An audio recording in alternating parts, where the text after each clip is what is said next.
Hey there, and welcome back to the deep dive. If you're prepping for something like the MSRA or, just need the key facts on a topic fast, you are definitely in the right place. Today, Pityriasis rosea. We're diving into some really focused clinical overviews and revision notes. The goal, to pull out exactly what you need to know about this specific skin condition. No fluff. Exactly. Think of it as your high-yield summary. We're cutting through the noise, looking at the sources to cover what it is, what might cause it, how you spot it, what else it could be, Right? how to manage it, and what the outlook is. Right. Really focusing on those crucial bits for revision. Perfect. Let's kick off right there then, the basics. What exactly is Pityriasis rosea? Can you define it based on this material? Okay, so fundamentally, it's described as a self-limiting skin condition. Self-limiting, okay. Yeah, meaning it generally gets better by itself. The key feature is this characteristic rash, usually pink or red. The lesions are often oval-shaped, and they have this sort of fine scale on the surface. And I see there's a link mentioned pretty consistently.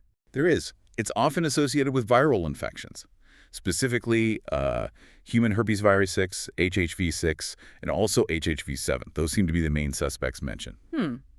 Viral suspects. And who usually gets it? Well, it can pop up at any age, but the sources really highlight it's most common in adolescents and young adults. Right. And the rash itself, is there a typical way it starts or progresses?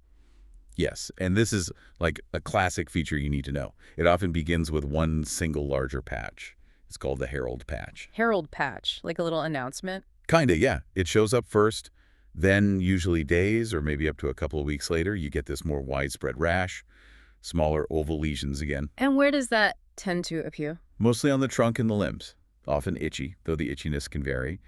And the whole thing, from start to finish, typically lasts around 5 to 8 weeks, sometimes a bit longer. Okay, Herald patch, then the widespread rash, trunk and limbs, itchy, lasts a couple months, probably viral. Got it. So let's dig into that why a bit more. The etiology, what do we know? Right, etiology of the cause. As we said, it's not completely understood.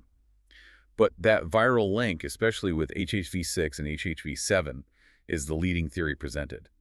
Seems like maybe a reactivation of these viruses could be involved. Any other potential triggers flagged in the notes? Yes, and this is really important, especially thinking about differentials. The sources specifically mentioned that certain medications can cause rashes that look very similar to Pityriasis rosea. Ah, drug eruptions. Exactly. They call out antibiotics and antidepressants as examples. So that's a key takeaway. If it looks like PR, you've got to consider if a drug could be the culprit. It's a major mimic. Crucial point. So not always viral, could be a drug reaction mimicking it. Okay, what about risk factors then? Who's more likely to get this? Well, we mentioned the age group, adolescents and young adults are the most common. But beyond that, it tends to be pretty sporadic. For most people, there aren't specific strong risk factors identified, like, a particular exposure or family history, other than being in that typical age range. And the big question with any rash, is it contagious? Good question. Despite that suspected viral link, the sources state the risk of actually spreading it to others is thought to be low, not considered highly contagious through normal contact. Okay, low contagion risk. Good to know. So how does the body actually generate this rash? What's the pathophysiology going on underneath? Right, pathophysiology of the process.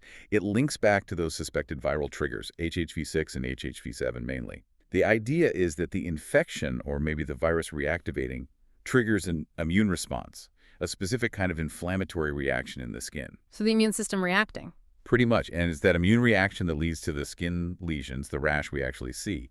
Although the sources do add that the exact step-by-step mechanism, how that immune response creates that specific pattern, is still being figured out. Okay, immune response to a virus, creating the rash. Now this next bit is super important for exams like the MSRA, differential diagnoses. You mentioned mimics. What else could this be? What absolutely needs to be on our radar? Yes, this list is vital. You really need to know these. The sources give quite a few potential lookalikes. Let's hear them. Okay, first up, gutty psoriasis. Small, drop-like lesions can look quite similar sometimes. Then erythema multiforme. Pityriasis versicolor, that's the fungal one, often causes lighter or darker skinny patches. Right. Pityriasis lichenoides, similar name, different thing. Tinea corporis, that's ringworm, again, fungal. A widespread case could definitely be confused with PR. Okay. Then you've got eczemas like discoid or nummular eczema, seborrheic dermatitis, depending on how they present. And we mentioned it before, but it's listed again because it's so key. Drug eruptions. Always ask about meds. Definitely. Erythema migrans, the Lyme disease rash, lichen planus, polymorphic eruption of pregnancy, one specific to pregnancy. And here's a huge one, really stressed in the sources. Secondary syphilis. Yes, you flag that. Absolutely critical not to miss this. The rash can look incredibly similar. It's systemic, treatable, but serious if missed. Look for other signs like involvement of palms and soles, which is less common in PR. That's a non-negotiable differential then. Totally. And then less common ones mentioned are Kaposi sarcoma and maybe the rash with HIV seroconversion, though that often comes with more flu-like symptoms. Wow, quite a list. So key ones to really focus on distinguishing seem to be guttate psoriasis, tinea, drug eruptions, and definitely secondary syphilis. Exactly. Knowing the features that point you towards PR versus one of those is crucial.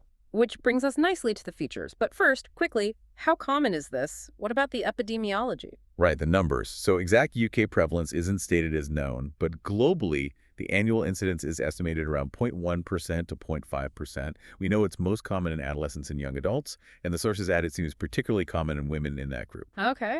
There's also a bit of a seasonal link, seems to pop up more in spring and autumn. It's apparently rare in infants, young kids, and the elderly. Community prevalence is maybe around 1.3%. So fairly uncommon overall, peaks in young women, spring, autumn. Got it. Okay, now let's paint the picture. Clinical features, what does it actually look like? This is how you spot it. Starts with that Herald patch, remember? Yep. Sources describe it as 2 to 5 centimeters, oval or round. Often has that salmon-colored center, slightly raised red edge, and fine scales. Usually pops up a bit before the main rash. And then the main rash follows. Yeah, the secondary rash.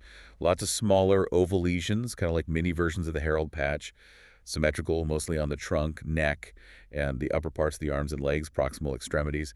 And the classic sign people talk about is on the back, the oval lesions tend to line up along the skin lines, creating this sort of Christmas tree pattern. Ah, the Christmas tree pattern. That's a classic sign to remember. Definitely a good visual hook. The rash is usually, mildly or moderately itchy. Can vary, though. Do people feel unwell with it? Sometimes, yeah. Some might get mild systemic symptoms beforehand, like feeling a bit tired, maybe some mild flu-like feelings, but usually not severe. And just be aware there can be variations. Sometimes it's more on the limbs, sometimes facing kids. The lesions might look a bit different on different skin types, too. What happens after the rash goes away? Any after effects? Yeah, especially with darker skin tones, you can get post-inflammatory changes. So lighter patches, hypopigmentation, or darker patches, hyperpigmentation where the spots were. But the sources say these usually fade over time. Okay. Temporary marks. And one other little point mouth ulcers or lesions are apparently rare in PR, can sometimes help rule out other things. Right. So Herald patch, Christmas tree on the back, trunk proximal limbs, maybe mildly itchy, maybe feeling a bit off beforehand. Seems pretty characteristic. So what about investigations? Do we need tests to confirm it? This is another really high yield point. Based on these sources, the diagnosis is primarily clinical. Meaning Meaning you diagnose it based on seeing that typical pattern, the history of the Herald patch, the appearance and distribution of the rash, especially that Christmas tree pattern. Generally, no specific tests are needed to diagnose Pityriasis rosea itself. Okay, that's straightforward. But what about ruling out those mimics, especially the serious ones? Exactly. That's where tests might come in. Not to diagnose PR, but to exclude other possibilities. The big one mentioned is syphilis serology, a blood test for syphilis. You definitely do that if syphilis is even remotely suspected based on history or atypical features like palm sole involvement. Makes sense. You might also think about fungal scrapings if tinea looks likely, or maybe patch testing if you strongly suspect a drug reaction. But for typical PR, no routine tests. Diagnose clinically, investigate to rule out the important alternatives. Key distinction. Right, so once you're confident it's PR, how do you manage it? What's the treatment? Well, the main message from the sources is it's self-limiting. It goes away on its own, usually within, say, 6 to 12 weeks, maybe a bit longer sometimes. So you don't strictly need to treat it to make it go away? Correct. Treatment is really focused on relieving symptoms if they're bothersome, especially the itch. And what helps with the symptoms? Simple stuff usually. Over-the-counter topical corticosteroids for the itchy patches. Oral antihistamines can help with the itch too. And just general skincare, keeping the skin moisturized is good, and probably best to avoid too much strong sun on the rash. Okay. When might you need to escalate things, like refer someone or use stronger treatments? The sources give some clear pointers for referral to dermatology. Basically, if the rash sticks around for too long, say more than 3 months, or if the itch is really severe and not controlled by the simple measures. And obviously, if you're just not sure about the diagnosis. Right, diagnostic uncertainty. Yeah. And in secondary care, or for more severe cases, other things might be tried. Phototherapy UV light treatment is mentioned, though its effectiveness isn't totally proven according to these notes. Yeah. Oral isoclover, the antiviral, is also mentioned as potentially helping the rash clear faster. And interestingly, erythromycin, an antibiotic, might sometimes help the itch. The mechanism isn't really clear for that one. Mm-hmm. And one specific group mentioned is pregnancy. There might be a slightly increased risk of viral reactivation in early pregnancy. So women who develop it then might need closer follow-up or specialist input. Got it. Manage symptoms mostly, but refer if it's persistent, severe, unclear, or in pregnancy. Okay, looking at the bigger picture then, prognosis. What's the usual outcome? Generally, really good. Like we keep saying, it's self-limiting. The rash clears up completely over weeks to months, and recurrences are uncommon. The sources quote only a 2 to 3% risk. Most people only get it once. That's reassuring. Yeah, it usually clears within 2 to 12 weeks, but important to know it can sometimes take up to 5 months to fully disappear. And new spots might keep popping up for the first few weeks, maybe 2 to 6 weeks, before it starts fading. So it can look like it's getting worse initially before it turns the corner. Potentially, yeah. New lesions appearing early on, but then they stop and things start to fade.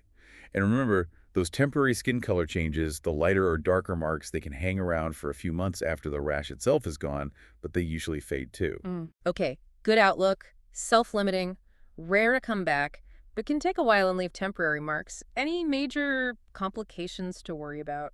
Complications are listed as rare. The main one is maybe getting a secondary bacterial infection if someone scratches a lot and breaks the skin. Makes sense. And then there's that post-inflammatory hyperpigmentation, the darker patches. Can be annoying cosmetically, but the sources reassure it generally fades over time. It's not usually permanent. So overall, the message is no significant long-term problems are usually associated with Pityriasis rosea. That is good news. Okay, so to quickly recap this deep dive, Pityriasis rosea is a self-limiting rash, likely triggered by HHV 6 or 7. Classic features are that Herald patch followed by the oval lesions, often in a Christmas tree pattern on the trunk. Right. Crucially, you've got to consider the mimics, especially guttate psoriasis, tinea, drug eruptions, and definitely secondary syphilis. Absolutely. Diagnosis is usually clinical, management is about symptom relief, itch control, and referral is for persistent severe cases or diagnostic doubt. And the prognosis is generally excellent. Exactly. Hopefully, pulling out those key points from the sources helps consolidate it for you, whether for exams or just recognizing it clinically. Spotting the pattern and knowing those critical rule-outs are probably the biggest things to take away. Yeah, it really highlights the importance of clinical observation and knowing your differentials, doesn't it? More so than relying on tests for this one. Definitely. A good test of those pattern recognition skills. For more free MSRA revision resources, visit freemsra.com, and for the full premium revision toolkit, head to passthemsra.com. Thanks so much for joining us for this deep dive today.